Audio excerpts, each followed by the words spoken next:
Adjustment meeting will please come to order. Adequate notice of this meeting was provided in the following ways. Notice published in the Courier News, notice posted on the bulletin board of the municipal building, notice made available to the township clerk, notice sent to the Courier News and the Star Ledger. Will the clerk please call the roll? Mr. Weissman, Here. Mr. Reggio. Roy's here. Mr. Blount, Here. Mr. Hidaka, Here. Mr. Mitterondo, Here. Mr. Ali, Here. and Chairman Cahill. Here. Will everyone please stand for a salute to the flag? I pledge allegiance To the flag of United States the of States America of America. and to the republic for which it stands, one nation, under God, indivisible, with liberty and justice for all. For all. Mr. Keneally, are there any changes to tonight's agenda? Yes, there are. The application of T-Mobile, 1711 South 2nd Street, is adjourned until May 8th. They must notice the 200-foot list. The application of Parkway Plastics is postponed until May 22nd, 2025, with no further notice by the applicant. Those are all the changes I have this evening. Thank you, Mr. Keneally. Let's move on to item number 7, 25-ZB-15V, Michael Grab. Is Michael Grab present? That is I, yes. I need to swear you in. Could you raise your right hand? Do you swear that the testimony you're about to give shall be the truth? I do. Your name and address, please? Michael Grab, 2 Vera Street, Piscataway. Thank you. Could you explain to the board why you're here? I have an existing fence that was built when I bought the house. It was there. It was on the plans when I bought the house. I was given a summons or a notice that it was not meeting standards for the town. So that's why I'm here to apply for a variance for my fence. Mr. Mizrahi, can you help us out here for a minute? Certainly. So a 25-foot setback off of William Street is required. Our staff report proposes a 15-foot setback with a landscape buffer to soften the 6-foot vinyl fence. Is that something you could do, Mr. Grab? That's kind of a big ask, but I'd like to keep the fence as it is, considering it's been there the entire time. I understand the stance of Piscataway, but my stance is that it's been there for 30 years now, if not longer, and nothing's changed in that area at all. In order to be like- grandfathered in, you would have to prove that it was there in 1953. Yeah, I understand that. I asked when I went. I'm willing to, give a little bit. I would like it to be a little closer to the property line than 15 if possible. It's a good compromise, Mr. Grab. Sometimes we have to go to the letter of the law and make Right. it the amount. So Jonathan is very flexible and very accommodating when he comes up with these numbers, and I don't think we could ask for anything more at this point. Okay, if grant the variance at this length, and I get pricing to have it moved, and if I get pricing to replace it with a 4-foot fence where it is now, is it okay for the board if I go with the 4-foot fence or the movement of the 6-foot fence? Yeah, if it's a 4-foot fence and it's 50% solid, Right. you would not need a variance. Okay. And you could put that in just getting a fence permit. The board could move forward on Mr. Mizrahi's recommendation and give you an approval of the 15-foot from the property line, should you choose to do that. Okay. I'd like to Any get other that. members? and then- Sorry. Yes. Okay. Any other members of the board have any questions or comments? Hearing none, I'm going to open it to the public. Anyone in the public have any comments or questions about this application? No one, Chairman. Okay, close the public portion. I'd make a motion to approve this application with the recommendations of Jonathan. I'll second it. Thanks. Call the roll? Mr. Weissman, Yes. Mr. Reggio, Yes. Mr. Blount, Yes. Mr. Hidaka, Yes. Mr. Mitterondo, Yes. Mr. Ali, Yes. and Chairman Cahill. Yes. Your application as amended has been approved. We'll memorialize this in a written document and send that document to you. Thank you. Have a Thank good you. evening. Have a good evening. Let's move on to item number 8, 25-ZB-16V, Sophia Arain. Yes, I need to swear you in. Could you raise your right hand? sure. Do you swear that the testimony you're about to give should be the truth? Yes. Your name and address, please? 24 Ballas Lane, Piscataway, 08854. And your name? Sophia Arain. Okay, thank you. Could you explain to the board why you're here? We wanted to make sure everything was okay with us fixing a fence. We came to the township and we had the plans to show this fence. The corner of our property, when we bought the house, has this shed on the corner of the backyard on a cement base. And we were asking for a variance for the shed to stay there. It's been there on the most previous time. I'm not sure if it was ever moved or anything. It looks like the original location and the original structure for where the house is, similar to some of the other sheds that are in that same backyard. The variance, I believe, was asking for it to not be moved closer to the house. As if it would move closer to the house, it would be next to the deck. Okay, Jonathan, you want to jump in on this too, sir? Sure. What is it that you keep in the shed right now? Tools, lawnmower, all of the backyard mowing equipment, the raking, all of these things. A lot of the battery powered equipment for cutting the bushes. Okay. Do you have another space on your property to store this equipment and material? No. Okay. The side is very narrow in terms of, we have two frontages, so there's no side that of the house that we can use. Okay. So staff recommends that if this shed needs to be replaced or repaired significantly, that you would have to move the shed into a conforming location.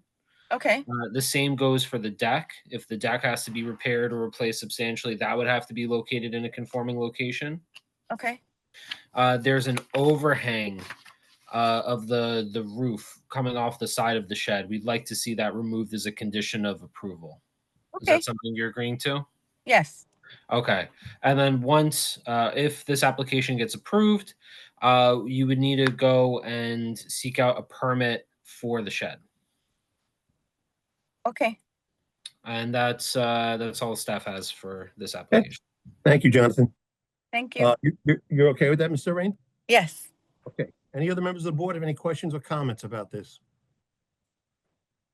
Hearing none, I'm going to open it to the public. Anyone in the public have any comments or questions about this application? No one, Chairman. Okay, close the public portion. I'd make a motion to approve this application. Can I get a second? I'll second it. Call the roll, please. Mr. Weissman, Yes. Mr. Reggio, Yes. Mr. Blount, yes, Mr. Hidaka, Yes. Mr. Mitterondo, Yes. Mr. Ali, Yes. and Chairman Cahill. Yes. Your application has been approved. We'll memorialize it in a written document at our next meeting, and we'll send that document to you. You'll need that to get your permit. Okay. Thank you so much. Good luck. You have a good night. Okay. Good night. Good night. Okay, let's move on to item number 9, 25-ZB-20V. Wafik Gurgis. Gurgis, you got it. That's right. Hello. Mr. Gurgis, I need to swear you in. Could you raise your right hand? Yes. You swear the testimony you're about to give should be the truth. Yes. Could I have your address, please? Sure. 242 Grandview Avenue.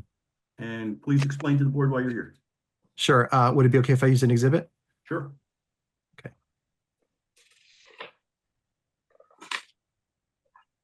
Please let me know when the board can see it. I see shed variance request. Yep.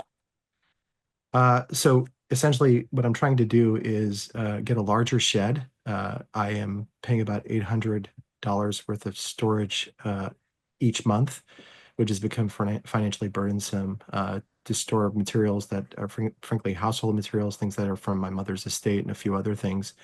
I've asked for a few key asks. I'm sure the board's aware of them.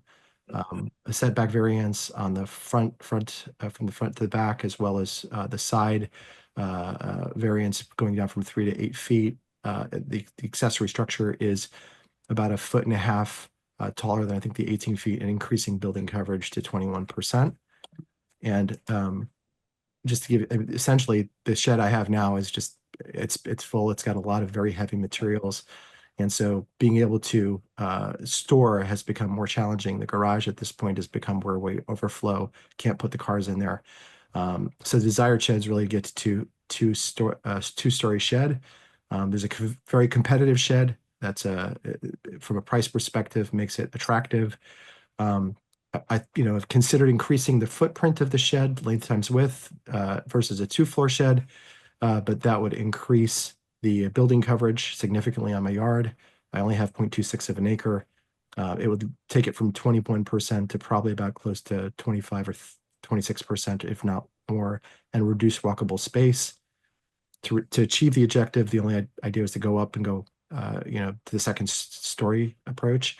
And those two floors require at least 8 foot per floor. And the top peak adds about 3 feet. That's the reason I'm asking for the relief on the height of the shed. It also requires a 16-foot wide structure because for it to be 2 floors, it needs to have that stability. So essentially the impact on my neighbors are 2 neighbors, specifically 12 Anita Drive and 240 Grandview. I've mapped them out to show you here from a Google view where the shed would be placed. It'd be approximately 11 feet from my structure, 11 feet from my house. And this shows the 3 feet here. It would be right in line with both of our structures. So if you look at the bottom diagram or the bottom picture, where it would be placed would be right alongside the same of the structure. So essentially you'd have both of them behind our structure. So the visibility of it to anybody else from a side perspective is only limited to 240 and 242 Grandview, our 2 properties. I've already spoken to the owner of 240, wouldn't even have asked for the variance, wouldn't have even gone forward if they weren't okay with it. They were totally fine with it. The only other person was Anita Drive. The perspective from Anita Drive, there's already a current shed up here that blocks the vision, essentially, so they would not see it. And there's a large tree line of arbor vitae that you can see here from this perspective. So it wouldn't necessarily be in their view as well. And again, both neighbors seem to be okay with it. The perspective from here is where it would be placed. So you can kind of see the frontage view. This is to the front of the property, tree line in the front. So again, not an affected party because it would be covered by the tree line, and there's no residents that would actually see it from that perspective. So all of the perspectives essentially are covered. It would literally just be whether or not the township was okay with allowing me to have a structure of this size.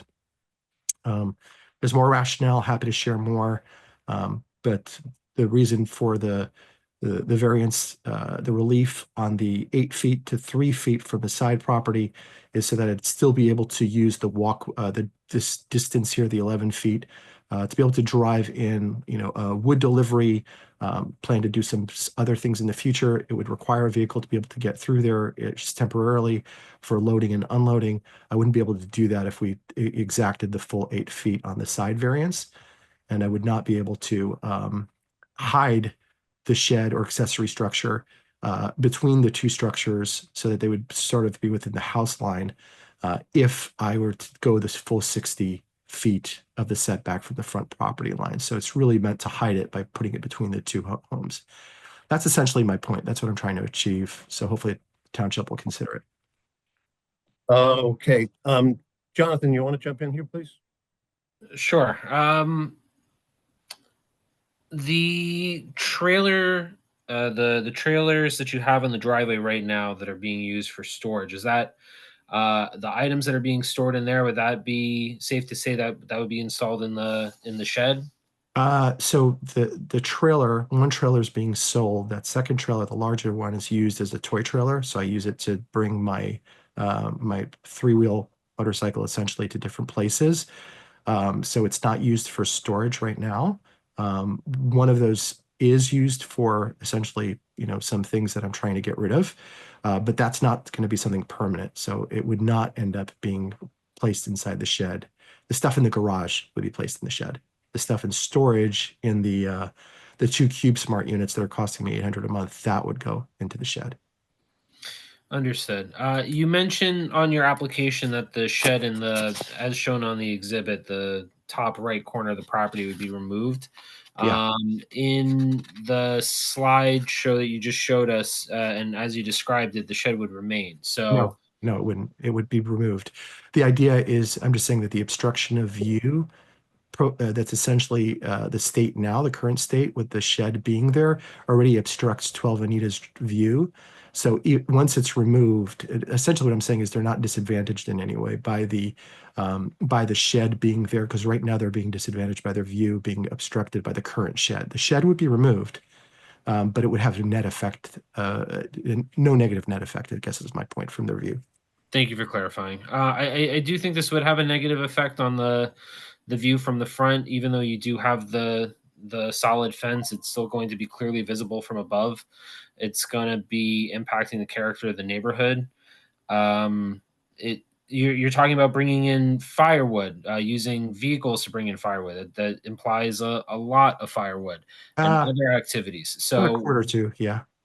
a quarter to. Okay. So what other sorts of activities are you proposing? This is a residential zone, so I'm unsure what you're trying to propose. Yeah, so the truck also is because there's a pool that I may have installed. If the shed is put there, I'd have to have a truck to be able to haul out the dirt, essentially.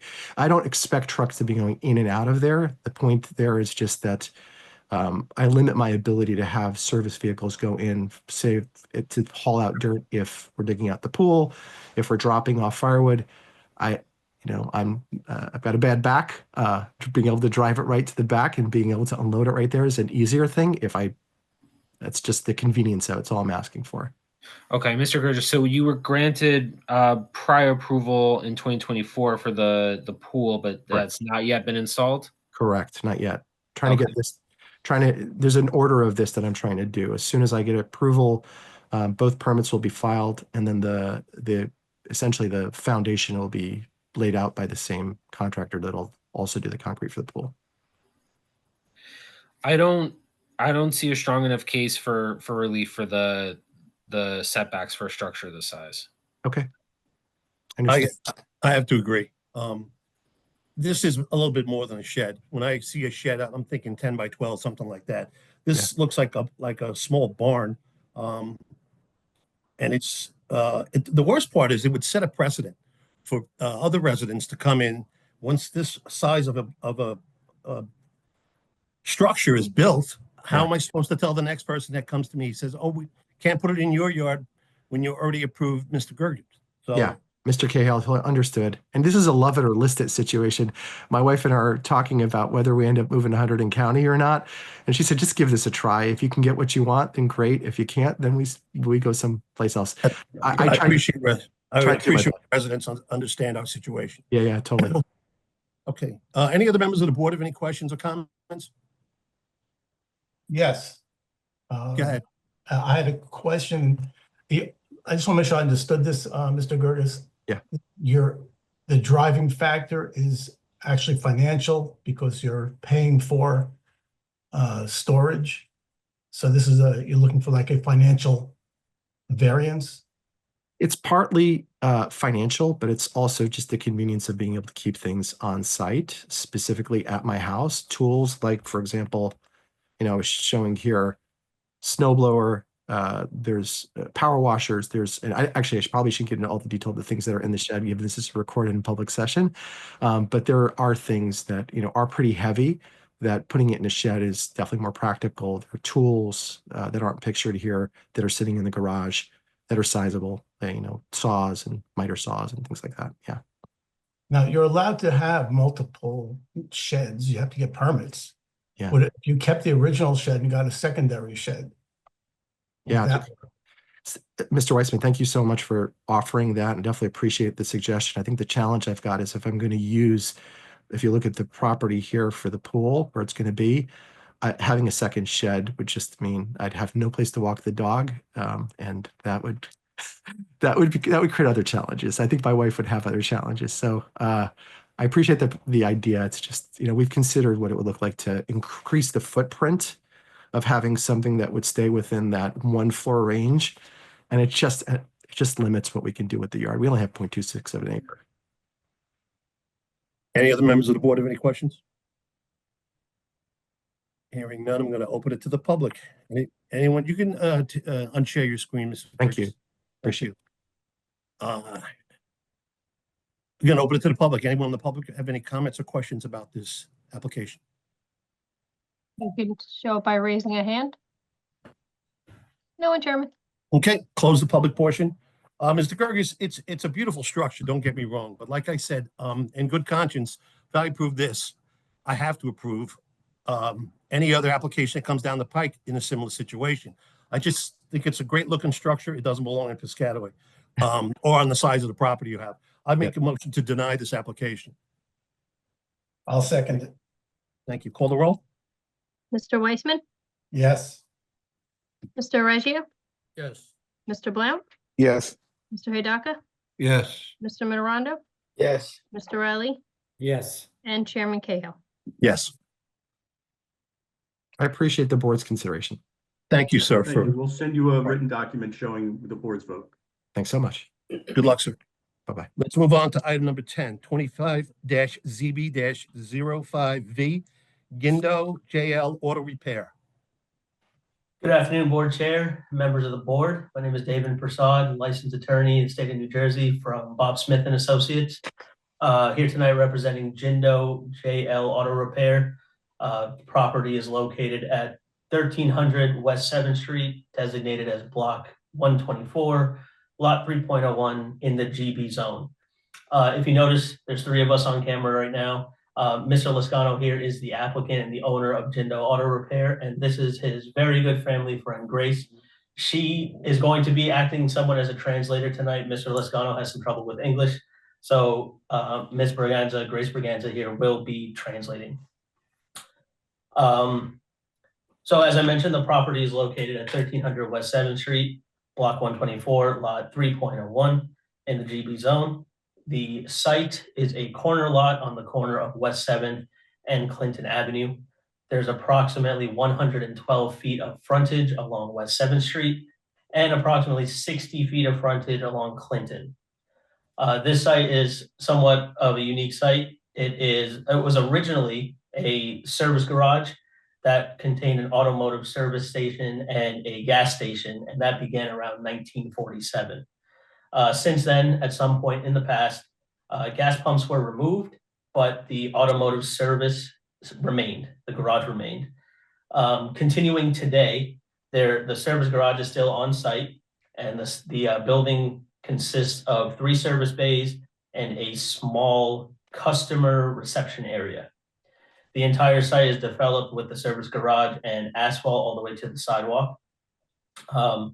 And Mr. Lascano here was originally a tenant of the property, and he was a tenant since June of 2011. Earlier this year, he was given the opportunity to purchase the land from the prior owner and seeks to continue his business as the owner of the property rather than just a tenant. So tonight, the applicant is proposing to go forward with the service garage on the site. He is not proposing any structural changes or construction on site at all. And of course, if approved tonight, he will seek out the required permits for any interior renovations or anything else that he does on site. We are looking for a conditional use variance tonight. So under NJSA 4055D, 70D3, and there is also several bulk variances that are existing on site given the age of the property. For the record, I'll list out all of the variances that are required or existing. So minimum lot area where 10,000 square feet is required and 5,277 feet is existing. Minimum lot width where 100 feet is required and 60.11 feet is existing. Minimum side yard setback where 8 feet is required and 2.67 feet is existing. Minimum rear yard where 20 feet is required and 16.18 feet is existing. Minimum floor area where 2,000 feet is required and 1593 feet is existing. A parking setback of 10 feet is required, and there is no parking setback at the moment. There's a minimum distance from the street or property line to the car lifts where 35 feet is required.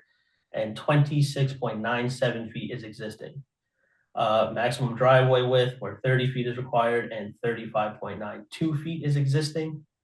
Driveway distance to the property where 10 feet is required and 0 feet is existing. Off-street parking spaces where 9 are required and 0 spaces are existing. And minimum distance to residential zone where 50 feet is required and less than 50 feet is existing. Now, if you notice, everything that I listed out is an existing bulk variance or a condition of the conditional use. As mentioned, the site has been existing since 1947, at least as far as we can find it.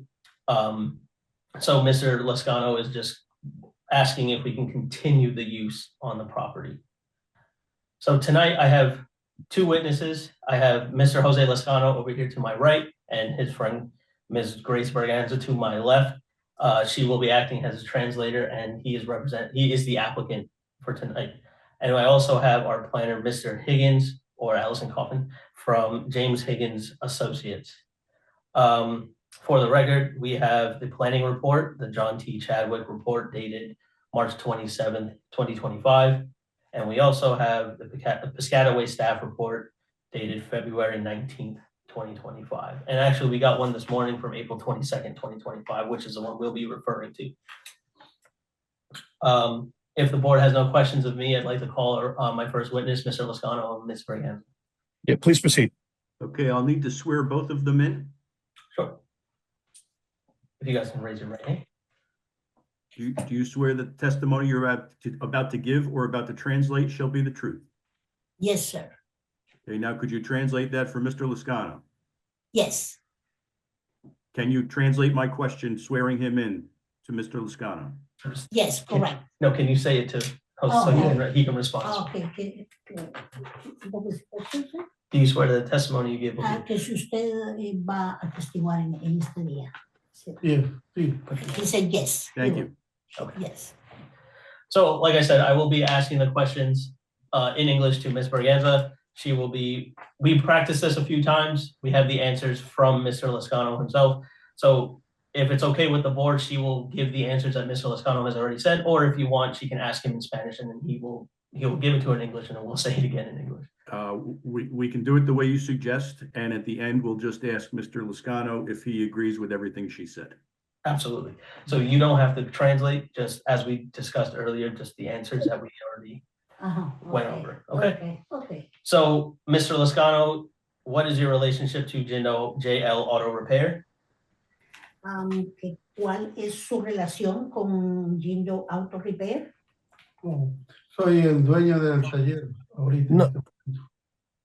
Ah, I thought she was just going to answer.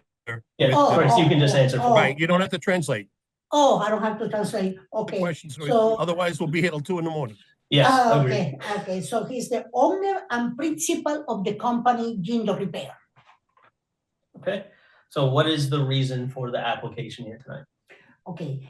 I recently purchased this property in January of 2025 with the intention of owning the site for my mechanic businesses. I was a tenant for the building for approximately 13 years, and I had the opportunity to purchase from my former landlord. And is it correct that you intend to use the site as a mechanic shop if approved tonight? I intend to continue using the site for my mechanic shop and to run it for my family. I do not want to make any structural changes or do any construction to the existing building. Okay. And just for the satisfaction of the board, can you please let us know what the intended hours of operation will be for the site? Yes, the hours of operation will be Monday to Friday from 8 a.m. to 6 p.m. and Saturday from 8 a.m. to 4:30 p.m. and Sundays close. And at the moment, you have no employees, it's just you that will be operating out of the site. Yes, he's for now is only himself, but in the future, 2 employees. Okay. I have no further questions for this witness. If the board would have any questions. Any members of the board have any questions? At this point? No, you can proceed. Okay, I'd like to call my next, Could, before you call the next witness, Sure. is who's going to address the reports? we will go through it at the end. Me and the planner can go Fine. through it. Fine. Okay. For my next witness, I'd like to call Mr. James Higgins for James W. Higgins Associates.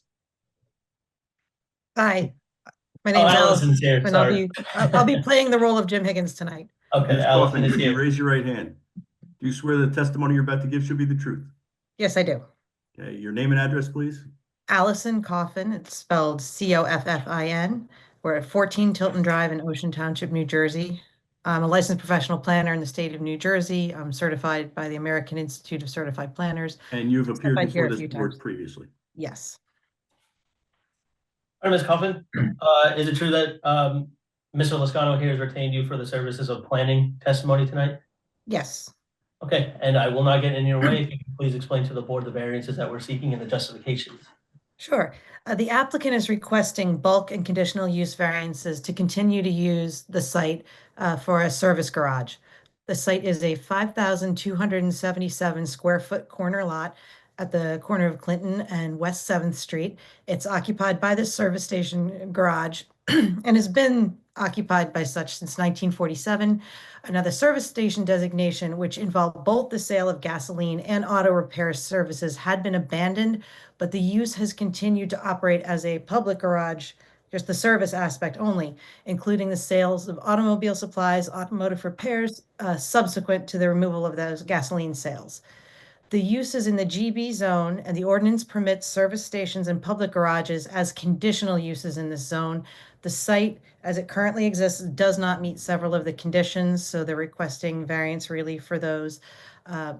One is that fuel pumps, car lifts, and other service appliances shall be located 35 feet from any street line or property line, and the existing car lifts are at 26.97 feet from a property line.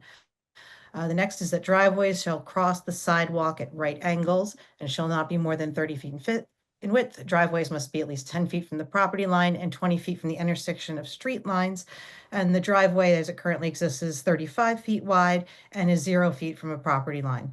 And the last is that service stations and public garages should not be within 50 feet of a residential zone, and this is located within 50 feet of a residential zone. There's also a bunch of pre-existing bulk variance conditions which are not being altered by this application. It's my opinion that special reasons exist for the granting of the requested variances, and the variances can be granted with no detriment to the health, safety, and general welfare. Special reasons exist for the granting of the requested D3 variance from the conditional use standards.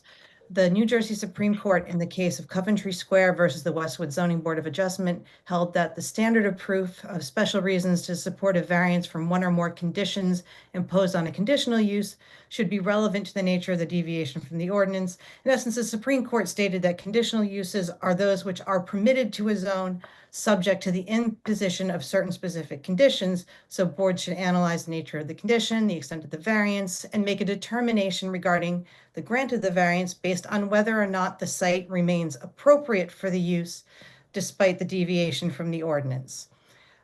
In this case, we have a proposed use that doesn't meet several of the conditions, but these are all existing deviations.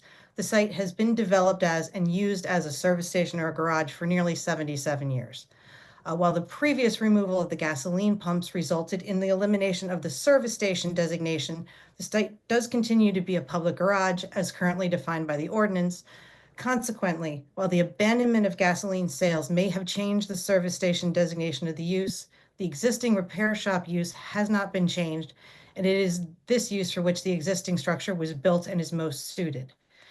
There is significant hardship since the D3 conditional use variance standards that we're looking at are all pre-existing non-conforming conditions, which cannot be reasonably reduced or eliminated. The site is fully developed and all surrounding sites are also fully developed. Consequently, there's no possible way to correct the deficiencies in a manner that would be beneficial without there being significant modifications to both the subject site and possibly surrounding sub-sites. The proposed variances will not impede the ability of the site to function with the use despite the deviation from the ordinance requirements.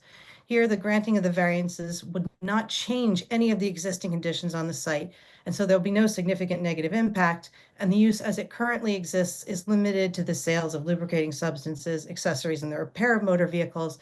The elimination of the gasoline sales, which had been done previously, included eliminating additional employees, stacking vehicles at pumps, larger pricing and product identification signage, and multiple traffic movements into and out of the site. That significantly reduced the intensity of the use of the site. And so the continuation of the nonconformities at this lower intensity, the site can easily accommodate it.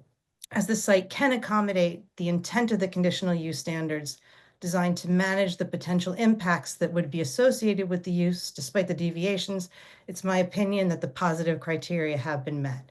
As for those bulk variances, they're all existing conditions. They can be granted under the C1 hardship standard as they cannot be reasonably cured or reduced. And the last test for a variance is whether or not it would substantially impair the intent and purpose of your master plan and zoning ordinance. And in this case, we have a site that's operated as a public garage for 77 years. It predates the ordinance. And despite this use existing both as a service station for most of that period of time and as a public garage, for all of that time, the surrounding sites have developed in a manner consistent with the zone plan, and there has therefore been no substantial detriment to the zone plan or the surrounding sites and uses from the presence of the garage on this site. As the site can accommodate the use, and it's appropriate for the zone, and it's my opinion that the development is consistent with the larger intent and purposes of the master plan. So therefore, it's Thank my, you, Allison. Yep, no, I'm good. All right, thank you, Allison. Sure. If the board has any questions, I don't have any direct questions for Ms. Kaufman right now. At this point, I'd like to have Mr. Mizrahi give his opinion. Thank you. I'd like to look at the cumulative impact of the impact of the site and the variances that are being requested here. It's my opinion that the site isn't particularly suitable for the use. It's woefully undersized. There's no parking that's currently being proposed as a part of this plan. So when we do get to the point where there's multiple employees, it's going to create a traffic and a safety hazard. I also think that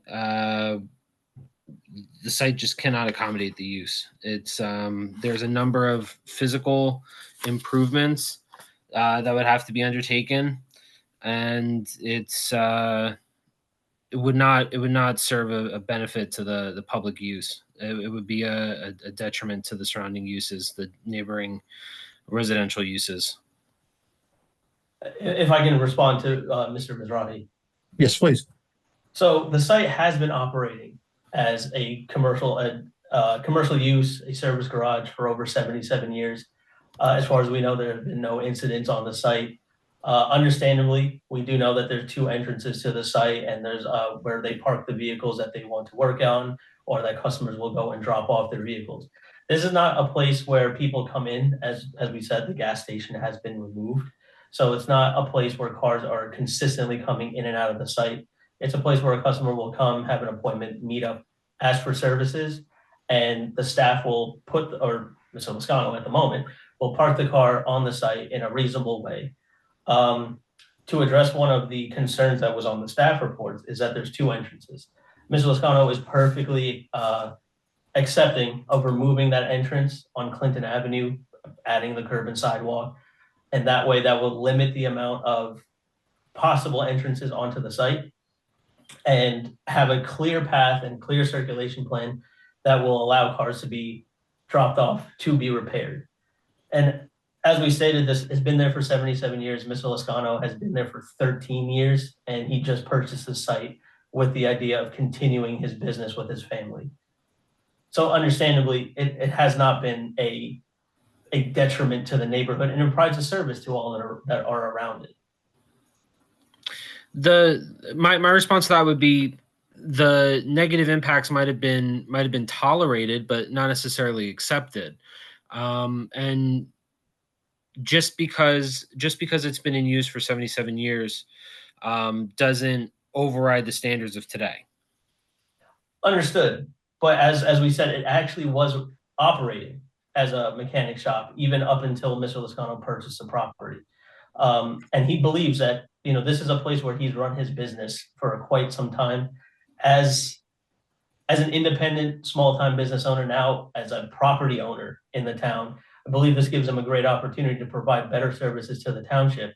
And even if it doesn't meet the standards of what the conditional use is, it's still in the intent of the master plan and the zoning ordinance. Okay.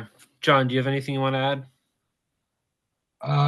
She addressed the one comment I spoke about in terms of improving the site circulation and pedestrian traffic flow. They're willing to do that. They did not address any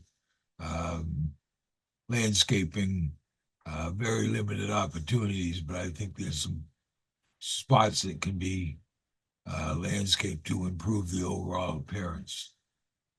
Yes, and if it does any pleasure to the board, we can address both the Chadwick report. One thing I didn't put in, and there wasn't anything on the plan that indicated there's no new signage proposed, correct? No new signage proposed. If a new sign is proposed, they will comply with the signage ordinance, absolutely. The only thing I would suggest, Mr. Chairman, is if there is any public comment on this. Yes, I agree. We'll wait till all the testimony is in. Any other members of any questions? Okay, Mr. Prasad, you can proceed. So just for the record, I'd like to address the memorandum from the Piscataway Township memorandum from April 22nd, 2025. Okay. All of the conditions are acceptable to Mr. Lascano. We will go forward and we agree with every one of the conditions. I believe there are 9. And we also agree with all the conditions and comments from Mr. Chadwick's report dated March 27, 2025. Thank you. Is that end of your testimony? That is the end of my testimony. Okay. I would just like to say, again, I know I said it a bunch of times, Mr. Lascano is a new time property owner. He has been doing this in this site for 13 years and wishes to continue with him and his family as a family-owned business in a good town and in a town where automotive services are needed. And the community would greatly benefit from having a automotive service center where it is and where it has been. I ask that if the board can look favorably on this application, Mr. Lascano is a small-time independent business owner and just trying to make it better for him and his family.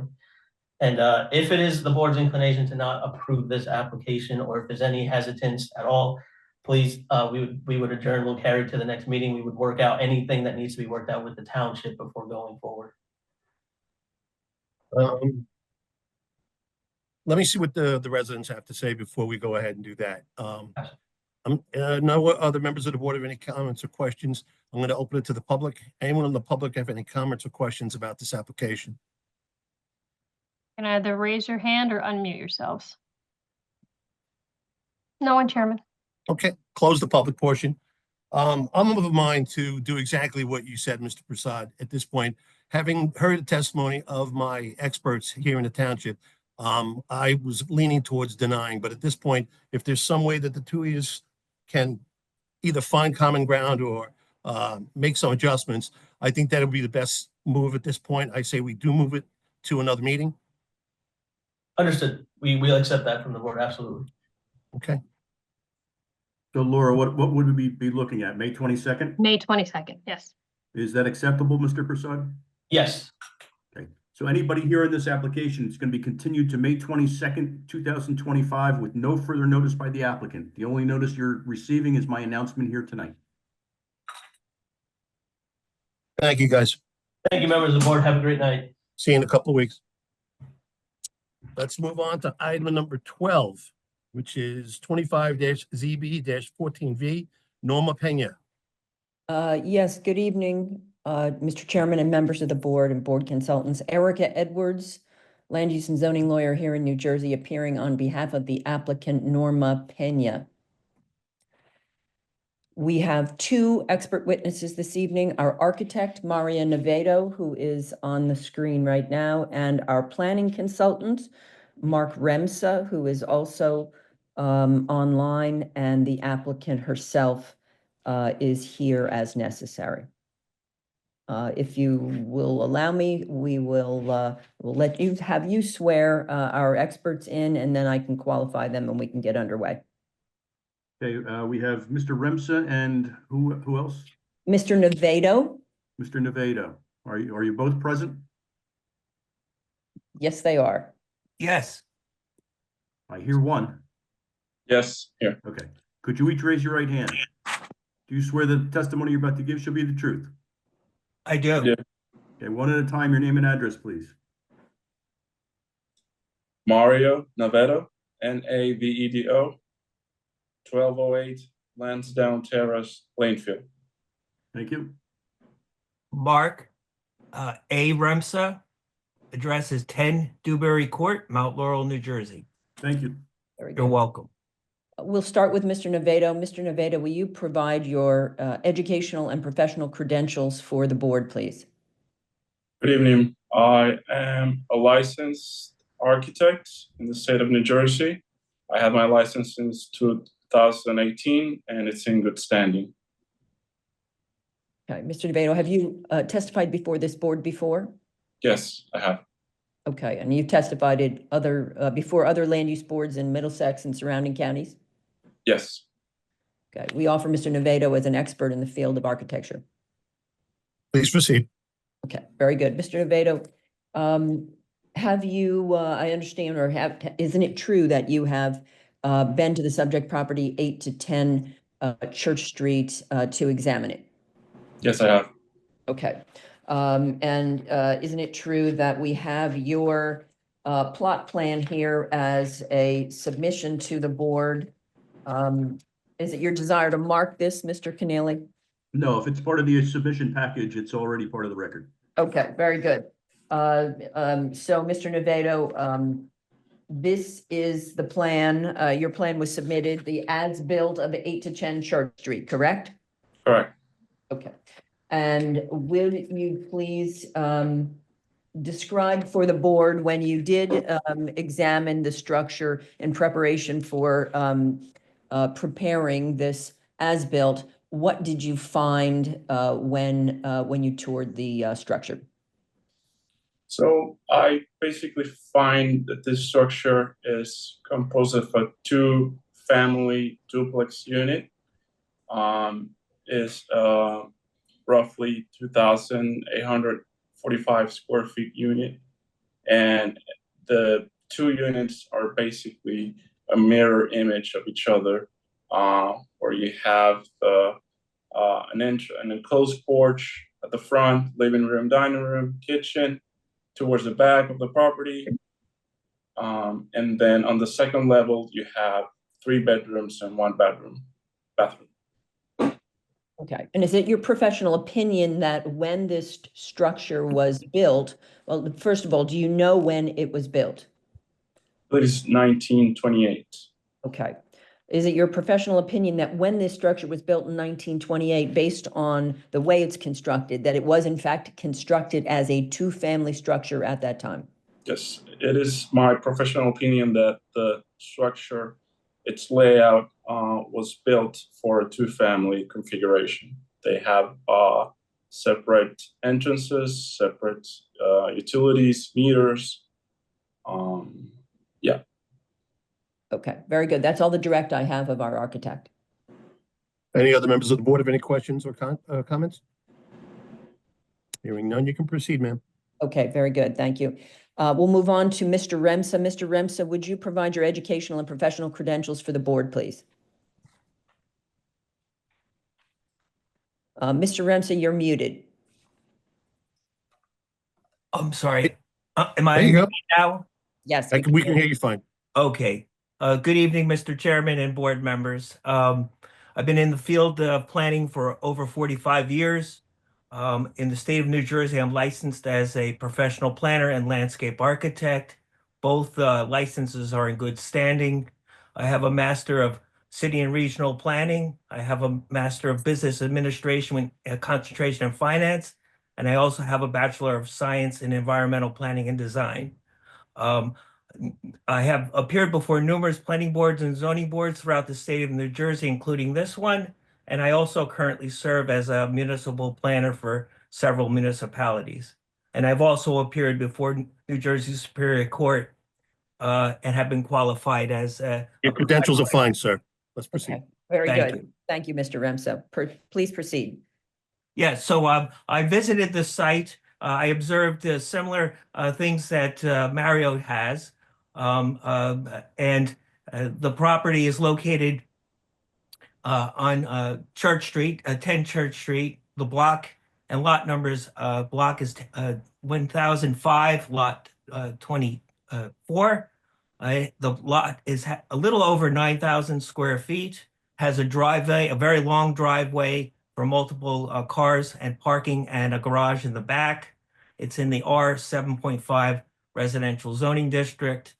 The surrounding land uses, they're all single-family detached, except for the one parcel that's next to us to the west. That is also a two-family dwelling as well. I did check out and verify that on the tax card of the township that it was built in 1928, and it also records it as a two-family. So in terms of the planning framework, this is essentially been a two-family home for over 90 years. There's been no abandonment of the use. It's been continuously used. So we're here either to get the non-conforming certification, or if we're talking about a use variance for this two-family dwelling in a single family.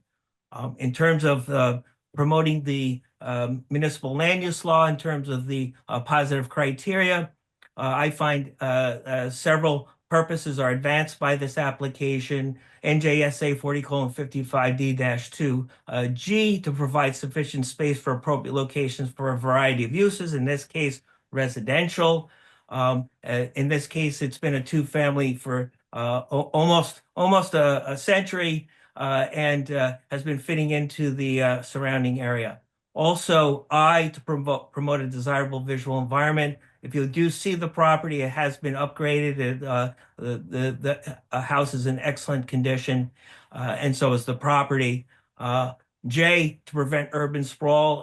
In this case, it's been a two-family in a residential district, and also M, efficient use of land. And then I bring it all back with A, that it promotes the public health, safety, morals, and general welfare. Site suitability. In this case, it's been suitable as a two-family for over 90 years. It has separate entrances. It supports the two-family unit. It has sufficient off-street parking, has that very long driveway and a two-car garage at the very end. So it can easily support the two-family dwelling. In terms of the negative criteria, we have to look at the impact on surrounding properties. I see no negative impact to any of the residents. And finally, in terms of your reconcile with the master plan, you have an overriding goal, and that's to preserve the character and quality of existing residential neighborhoods. And in my opinion, this two-family home that's been there for many, many years does that. Okay. Jonathan, would you chime in? I Your appreciate the testimony of the two professionals. I just want to make a point for the board that if a D variance is sought, there's a number of nonconformities that would have to be addressed or conditioned, but certification of nonconforming use, if they're proceeding as that, as their primary nature of the application, that would be acceptable. Thank you. Appreciate it. Any other members of the board have any questions or comments? Mr. Chairman, I have only one comment. If you approve this, I would have it subject to certification of fire, carbon monoxide and fire alarms. Didn't show anything on the plans. Is that acceptable, Ms. Edwards? Yes, it is, sir. Okay. Anyone else have any comments or questions? Ms. Edwards, I'm going to go to the public portion at this point. I'm assuming you're done with testimony? We are. Okay. Open up the public portion. Anyone with any comments or questions about this application? No one, None? Chairman. Okay, close the public portion. I'd make a motion to approve this application. I'll second it. Please call the roll.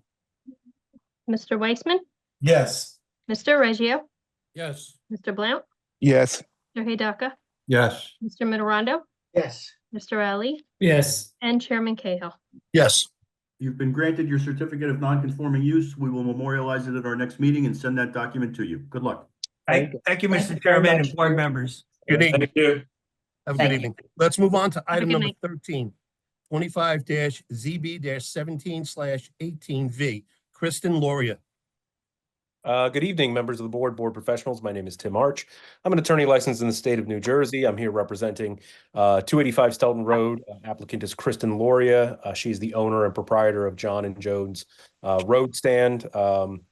We're here tonight seeking permission to add a 8x16 foot commercial trailer with a 3x6 concession window, which would house an oven and some sinks for the purpose of baking off pies to be sold at the road stand.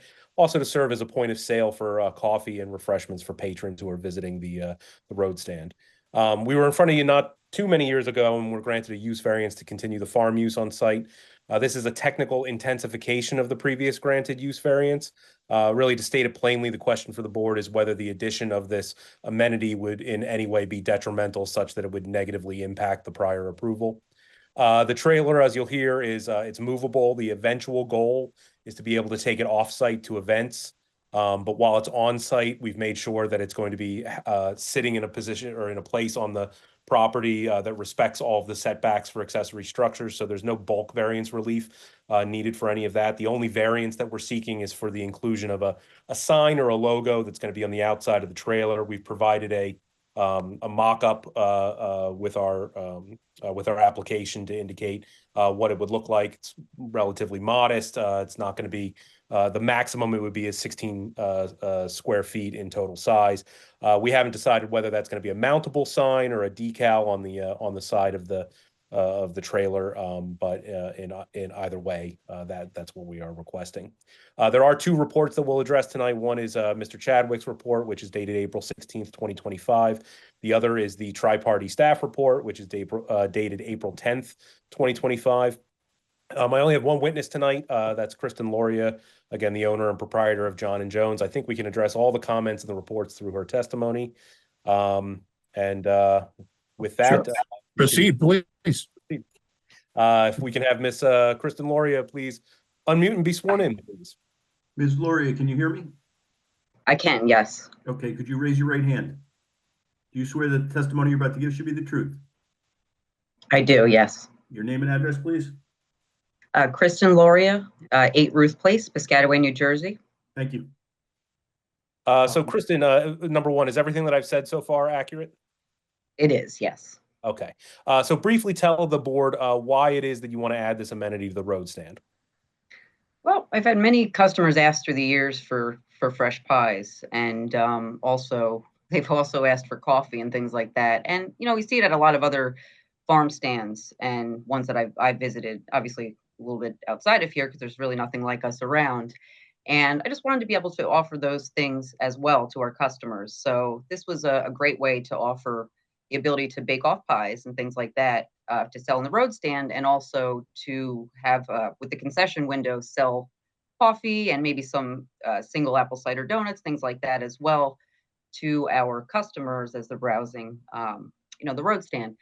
And my daughter actually had worked for, she was a waitress, a bartender for 6 years over at Gabriel's, and she's gotten into barista work, so she enjoys that. And so with her on board as well, I figured that would be a great opportunity to offer both of these services to our customers. That's really it in a nutshell. So you're bringing her into the family business as well. You're training her to take care of it, right? She had my first grandchild, so the bar scene is really not, that type of thing. So she got so into the barista stuff, and she's really good at it. Cool. All right, so let's talk about the sign and the decal. We did provide an example. You would agree this is going to be either affixed to the trailer some way, and it's not going to be any larger than 16 square feet. Is that correct? That's correct. Absolutely. Okay. No Let's real quick go through the reports, just make sure that we can address everything. So in Mr. Chadwick's reports, one of the comments he made is whether there was going to be any seating provided. Can you please address that quickly? Well, there really wasn't any official plans, although I would be nice to have like a little bench or maybe a small like cafe style table with maybe a couple of of chairs. If somebody wanted to just relax for a moment and sit down, we have some people that stop in maybe on their lunch break or what have you for just to pick up a couple items. Maybe they wanted to sit for 5 minutes, look at their phone, and but nothing fancy and nothing official in nature. But it would be nice to have a little bench or something there. Okay, and just so the board is aware, Mr. Chadwick indicated that he would have no objection to a sort of small seating area in that Okay. area. Sure. And one of the things is we will we'll of course abide by all the prior conditions of the original use variance. Is that correct? Yes, of course. Okay. Yes. So moving on to the tri-party report. So we're agreeing to abide by all the accessory setbacks. One of the comments was whether or not there's a need for a generator. Can you address that as well? Well, there wouldn't be on site. I'm actually speaking with an electrical engineer to have a dedicated power source while on site, because I wouldn't want a generator there, the noise, the maintenance, the uptake. If we were to take it off site, obviously, if needed, we would have to have a generator off site, but not on site. I had no plans for that. And we would, now I'm in talks with the engineer to hopefully we can get the necessary permits and things together for that. Okay, great. For dedicated power, the power line or what have you. And of course, you agree to abide by all applicable health, sanitation codes, all that sort of stuff, correct? Yes, absolutely. Okay. And the final comment on the tri-party report was concerning the fiber optic lines. Just so that the board is aware, we've already actually reached out to the administration to discuss specifics as to that, as to the timing and the installation of that. And I think it was determined that the best way to address that was through a developer's agreement. I've provided a proposed draft already to Mr. Keneally. So we certainly agree to address that condition by way of a developer's agreement. Is that correct, Kristen? That's correct, yes. And I have received your developer's agreement. Okay. I have no further. I have a quick question. Kristen, would the truck be operating outside the normal hours of the stand? Oh, no, absolutely not. In fact, it may be even shorter than our road stand hours. So Not open at night for, yuppies or whatever. No, none of that. Yuppies? None of that. I mean, Not even a term anymore, is it? I'm showing you how old I am. Generally our hours are like till 5 on the weekends, till 6 during the week, and so it would never go over that. In fact, it might be 3 or 4. It wouldn't be over the hour. Okay. Jonathan, was your generator question answered? Yes and no. It raised another question. So a dedicated permanent power line would effectively limit the location of the trailer on site when you're trying to use that dedicated power source, correct? Yes. So that location of the power source would have to be sited in a way so that the trailer, when tapping into this power source, would not be encroaching on any setbacks. Yes, correct. Okay, so that's something that we'll have to, when that application comes in for the power source, that's something that's going to have to be reviewed and approved by staff, because that's going to effectively limit the portability of the trailer on site when it's in use. Okay. That's perfectly fine. Yeah, there would have to be appropriate permits to run any of those lines anyway. That makes sense. Ensure that we're not violating any setback variance when we do that. Any other members of the board have any questions or comments? I just have one. I want to pin this sign down. You said you would comply with the township's requirements. Yes. But it would seem logical. It's like my comment with the picnic tables and chairs. Just seems like it was logical to have it there. Wouldn't it be logical to have the sign out by the street? Instead of a decal on the trailer that's in the back of the lot? Well, we could hang maybe a little sign on the fence or something. I don't, as well, like a little. Yeah, I mean, I guess you could just add to your sign now. And right, but that's a possibility as well. And that doesn't conform either. So maybe you just ask the board, you're going to add a little coffee donut sign on your existing sign. Just so we don't get to be everybody coming back and seeing us. I can tell you, Mr. Chadwick, I can tell you, we certainly want it on the trailer so that when it's off-site, obviously that's going to be advertised when it's off-site. If the board is willing to grant us relief that we can modify the existing stand or the existing sign that's out there to also include a reference to this concession area, we're perfectly happy to take that relief as well. The way your client just described it, in my mind, would be fine. And it would fit the character of what's there. And it's good advertising. Appreciate that. Thank you. Any other members of the board have any questions or comments? Hearing none, I'm going to open to the public. Anyone in the public have any comments or questions about this application? You're muted. Uh-huh. No, according That's to okay. Bobby, you're muted. Yeah, anyone, you could raise your hand or unmute yourselves. No one, Chairman? Okay, close the public portion, and I would make a motion to approve this application. I'll second it. Please call the roll. Mr. Weissman, Yes. Mr. Reggio, Yes. Mr. Blount, Yes. Mr. Hidaka, Yes. Mr. Mitterondo, Yes. Mr. Ali, Yes. and Chairman Cahill. Yes. Mr. Arch will memorialize this at our next meeting. Thank you so much, everybody. Get your pie orders in. You had me Thank at you all. apple, by the Appreciate way. it. You had me- Have a good You night. got it. Thank Thank you. everybody. All right, let's go on to item number 14, adoption of resolutions from the regular meeting of April 10th, 2025. First resolution, Carlos Serrano, which you voted to approve. Mr. Weissman, Yes. Mr. Oreggio, Yes. Mr. Mitterondo, Yes. Mr. Ali, Yes. Chairman Cahill. Yes. 1600 West 4th Street. This was to modify a condition of approval. Mr. Weissman, Yes. Mr. Oreggio, Yes. Mr. Mitterondo, Yes. Mr. Ali, Yes. Chairman Cahill. Yes. Next, Rebecca McCarthy, which you voted to approve. Mr. Weissman, Yes. Mr. Oreggio, Yes. Mr. Mitterondo, Yes. Mr. Ali, Yes. Chairman Cahill. Yes. Next is Ronco Development. This is a resolution of withdrawal. We need somebody to move it and second it, please. I'll make a motion to remove. I'll second. Mr. Weissman, Yes. Mr. Oreggio, Mr. Blunt, Yes. Mr. Heyduka, Yes. Mr. Mitterondo, Yes. Mr. Ali, Yes. Chairman Cahill. Yes. Next, Ronco Development, also withdrawn. I need a motion and a second. I'll make a motion. I'll second. Mr. Weissman, Yes. Mr. Oreggio, Yes. Mr. Blunt, Yes. Mr. Heyduka, Yes. Mr. Mitterondo, Yes. Mr. Ali, Yes. Chairman Cahill. Yes. Those are all the resolutions for this evening. Let's move on to item number 15, adoption of the minutes from the regular meeting of April 10th, 2025. All in favor, say aye. Aye. Move on to item number 16, adjournment. All in favor, say aye. Aye. Aye. All right. Once again, everybody, thank you so much. Enjoy this nice weather. Have a good Take evening, care. everyone. Thank